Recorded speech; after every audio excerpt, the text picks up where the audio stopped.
আওয়ামী লীগ আমলে অবকাঠামোগত উন্নয়নের মূল উদ্দেশ্য ছিল লুটপাট, এমন মন্তব্য করেছেন প্রধানমন্ত্রীর অর্থ উপদেষ্টা অধ্যাপক ডক্টর ওয়াহেদ আল মাহমুদ তিতুমির।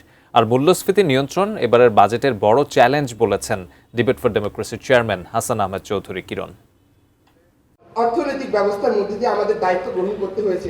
সকালে বিএফডিসিতে বাজেটের মূল্যস্ফীতি নিয়ন্ত্রণে চ্যালেঞ্জ নিয়ে প্রাক বাজেট ছাড় সংসদের আয়োজন করে ডিবেট ফর ডেমোক্রেসি, যেখানে সরকারি দল হিসেবে মাওলানা ভাসানী বিজ্ঞান ও প্রযুক্তি বিশ্ববিদ্যালয় এবং বিরোধী দল হিসেবে জাতীয় বস্ত্র প্রকৌশল ও গবেষণা ইনস্টিটিউটের বিতার্কিকরা অংশ নেন।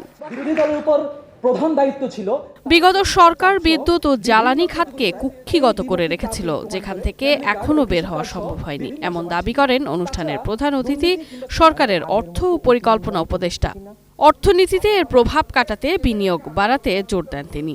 এই প্রকল্পটা হাতে নেওয়া হয়েছে যে কারণে, অর্থাৎ লুটপাট করার জন্য।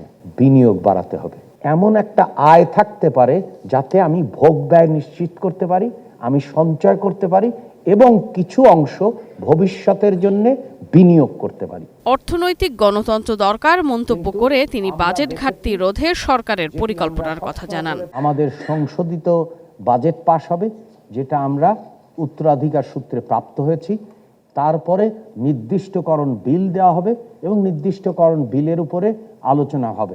এদিকে মূল্যস্ফীতি নিয়ন্ত্রণ এবারের বাজেটের বড় চ্যালেঞ্জ হবে বলে মন্তব্য করেন ডিবেট ফর ডেমোক্রেসির চেয়ারম্যান হাসান আহমেদ চৌধুরী কিরণ। একটি মাত্র সূচকের কারণের জন্য নয়, পতিত আওয়ামী সরকারের ফেলে যাওয়া ভঙ্গুর অর্থনীতির কথা বলছি, মধ্যপ্রাচ্যের যুদ্ধ পরিস্থিতির কথা বলছি, আমাদের যে রক্তক্ষরণ আর্থিক খাতে গত সময় হয়েছে সেগুলো কিন্তু নিয়ন্ত্রণ করবার জন্য কিন্তু আমাদের বড় একটা চ্যালেঞ্জ কিন্তু আমরা এই বাজারের মধ্যে আমরা দেখতে পাচ্ছি।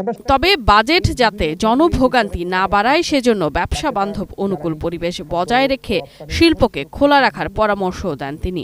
ফ্যামিলি কার্ড অত্যন্ত গুরুত্বপূর্ণ এবং সর্বজনীন যে সুরক্ষা কর্মসূচি সরকার নিচ্ছে সেগুলি কিন্তু মানুষকে এই মূল্যস্ফীতি, মুদ্রাস্ফীতি এবং নানা রকমভাবে যে নিম্ন মধ্যবিত্ত আর মানুষকে একটা সুরক্ষা হিসেবে সেখানে কাজ করবে, সকলের জন্য যাতে এই বাজেট হয়, এই প্রস্তাবটি গৃহীত হয়নি। প্রতিযোগিতা শেষে বিজয়ী দল হিসেবে বিরোধী দলের বিতার্কিকদের হাতে ট্রফি, ক্রেস্ট ও সনদপত্র তুলে দেওয়া হয়। Sadia Nancy, ATN news, Dhaka.